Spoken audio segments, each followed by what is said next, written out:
Praise the lord. ప్రభువైన యేసు నామములో అందరికీ వందనములు.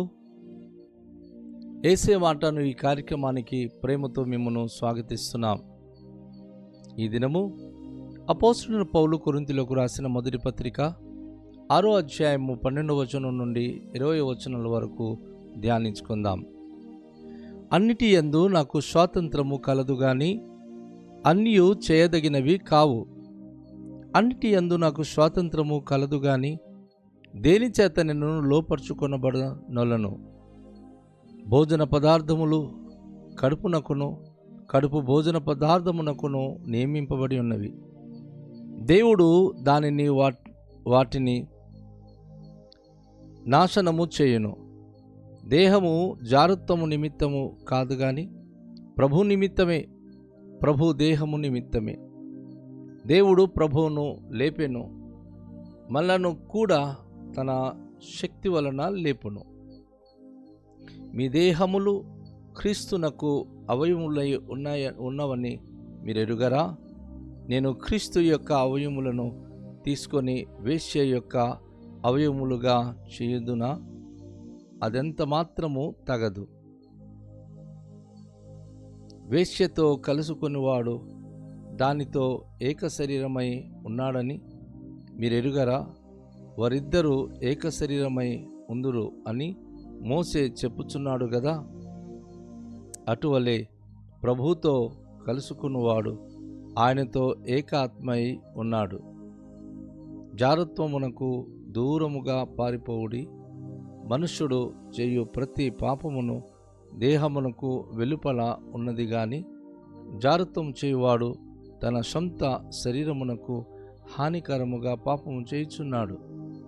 మీ దేహము దేవుని వలన మీకు అనుగ్రహింపబడి మీలో ఉన్న పరిశుద్ధాత్మకు ఆలయమై ఉన్నదని మీరు ఎరుగరా?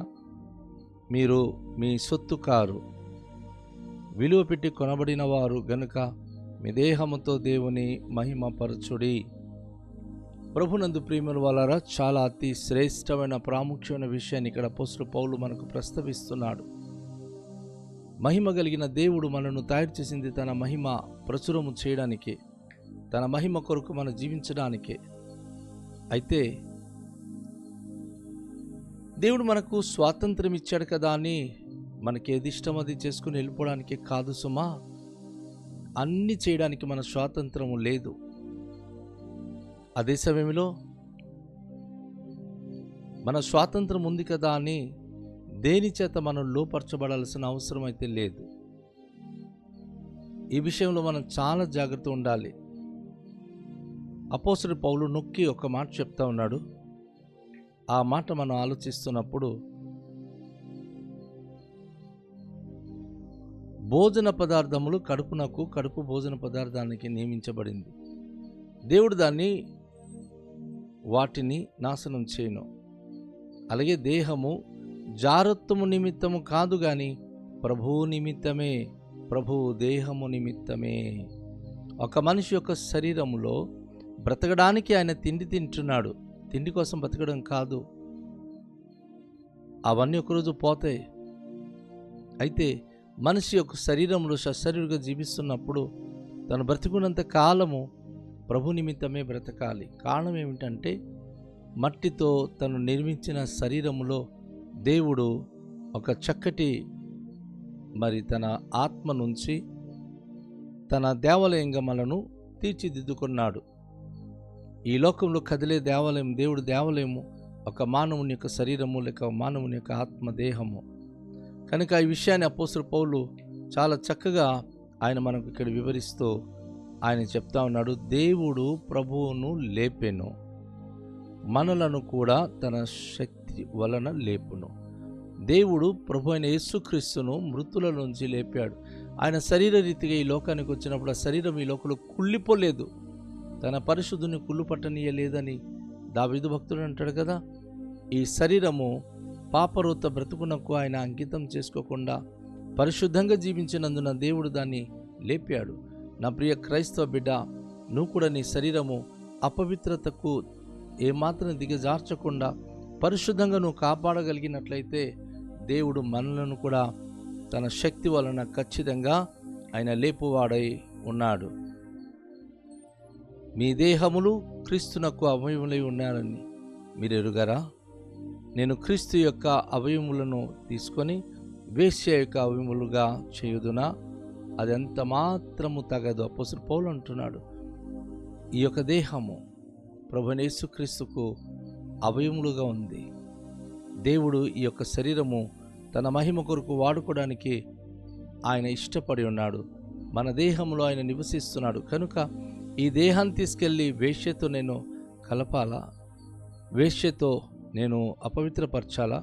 వేశ్యతో కలుసుకున్నవాడు దాంతో ఏకదేహమై ఉన్నాడు అని మీరు ఎరుగారా?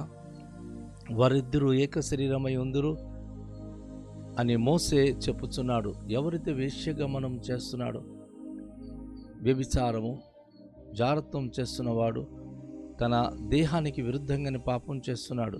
ఆ దేహము దేవుడిచ్చినటువంటి యొక్క ఆలయము, దేవుడిచ్చినటువంటి దేవుని యొక్క అవయములు. దాన్ని తీసుకెళ్ళి వేశ్యకు సాంగత్యంగా దానిని మనం నాశనము చేయకూడదని అపోస్తలుడు పౌలు ఇక్కడ హెచ్చరిక చేస్తున్నాడు.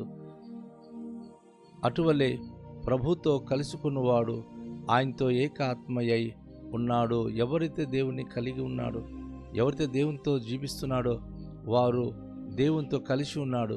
జారత్వమునకు దూరంగా పారిపోవుడి.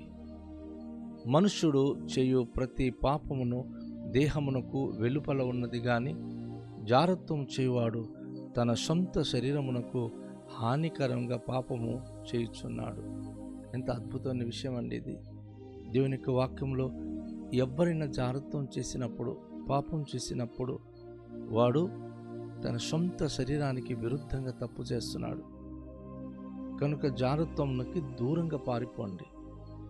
మనుషుడు చేయు ప్రతి పాపములు దేహమునకు వెలుపల ఉన్నది కానీ జారత్వం చేయువాడు మాత్రం తన సొంత శరీరమునకు హానికరంగా పాపం చేస్తున్నాడు. ఇది చాలా జాగ్రత్త మనం గమనించుకోవాలి. ఒక జారత్వం చేసే వ్యక్తి మాత్రం తన సొంత శరీరానికి విరుద్ధంగా ఆయన తప్పు చేస్తూ ఉన్నాడు. కానీ ఎవరైతే జారత్వానికి దూరంగా ఉంటున్నాడో ఆయన దానిని కాపాడుకునేవాడుగా ఉంటున్నాడని దేవుని యొక్క వాక్యం మనకు హెచ్చరిక చేస్తూ ఉంది. మీ దేహము దేవుని వలన మీకు అనుగ్రహింపబడి మీలో ఉన్న పరిశుద్ధాత్మకు ఆలయమై ఉన్నదని మీరు ఎరుగరా? మీరు మీ సొత్తు కారు. దేవుడు మనను తన విలువ పెట్టి కొనుక్కున్నాడు. దేవుడు అంటున్నాడు, ఆ దేహము దేవునిది. మీ దేహము దేవుని వలన మీకు అనుగ్రహింపబడి మీలో ఉన్న పరిశుద్ధాత్మకు ఆలయమే ఉన్నదని మీరు ఎరుగరా? ప్రతి మనిషి అంతరంగంలో పరిశుద్ధాత్మ నివసిస్తున్నాడు. ప్రతి ఒక్కరు హృదయ అంతరంగంలో పరిశుద్ధాత్మ దేవాలయంగా నివసించడానికి ఇష్టపడుతున్నాడు. కనుక ఏ మనిషి కూడా తన దేహాన్ని తన ఇష్టానుసారంగా వాడుకోవడానికి వీల్లేదు. అది దేవుని సొత్తు. కనుక ప్రతి మనిషి దేవుని యందు భయభక్తి కలిగి తను జీవించడానికి సిద్ధపడవలసిందిగా వాక్యం ద్వారా మనం హెచ్చరిక చేయబడుతున్నాం. అందుకే పౌలు అంటున్నాడు, మీరు విలువ పెట్టి కొనబడిన వారు గనుక మీ దేహముతో దేవుని మహిమపరచుడి. ప్రతి మనిషి యొక్క శరీరము, అనేక మంది భక్తులు అంటారు, పాపంలో పుట్టిన వాళ్ళము, పాపంలో పెరిగిన వాళ్ళము.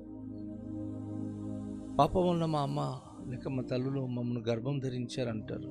కానీ పాపంలో పుట్టి పెరిగిన వాళ్ళమైనప్పుడు కూడాను మన హృదయంతరంగంలో దేవునికి మనం చోటిచ్చినప్పుడు, మన దేహములో దేవుడు నివసించడానికి మన హృదయము తెరిచినప్పుడు ఏమవుతుంది?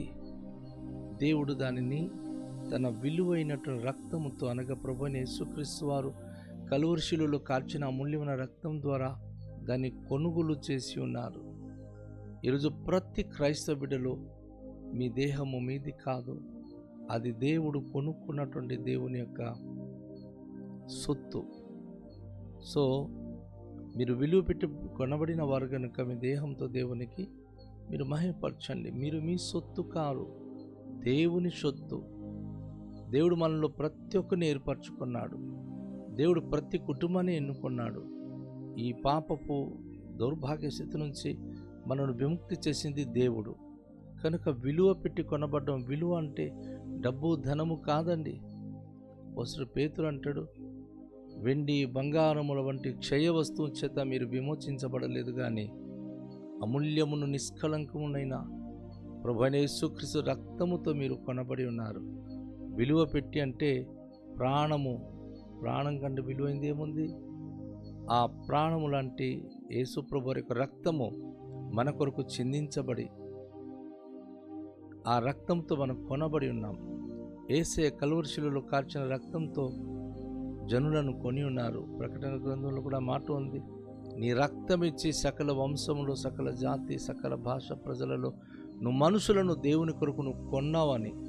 అందుకే విలువ పెట్టి కొనబడిన వారు ప్రతి మనిషి మీ దేహము దేవునికి సమర్పించండి, మీ దేహముతో దేవునికి మహిమపరచండి అని అపోస్తలుడు పౌలు తెలియచేస్తూ ఉన్నాడు. నిజమే, ఈరోజు మనము ఈ దేహము కలిగి ఉన్నాం. దేహంలో ఉన్నను దేహంతో లేకున్నాను మనం దేవుని వారం మన సంగతి మర్చిపోకూడదు.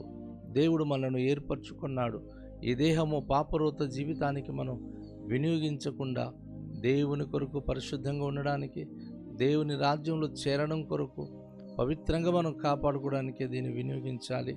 దీనిలో దేవుని యొక్క వాక్యము, దేవుని ప్రార్థన, దేవుని యొక్క సన్నిధి ఇందులో నిండుగా ఉండినట్లుగా తను విలువ పెట్టి కొనినటువంటి తన ఈ శరీరము దేవునికి అంకితం చేద్దాం. అపోస్తలుడు పౌలు అంటాడు రోమపత్రిక 12వ అధ్యాయంలో, సజీవ యాగంగా మిమ్మల్ని మీరు దేవునికి సమర్పించుకోండి.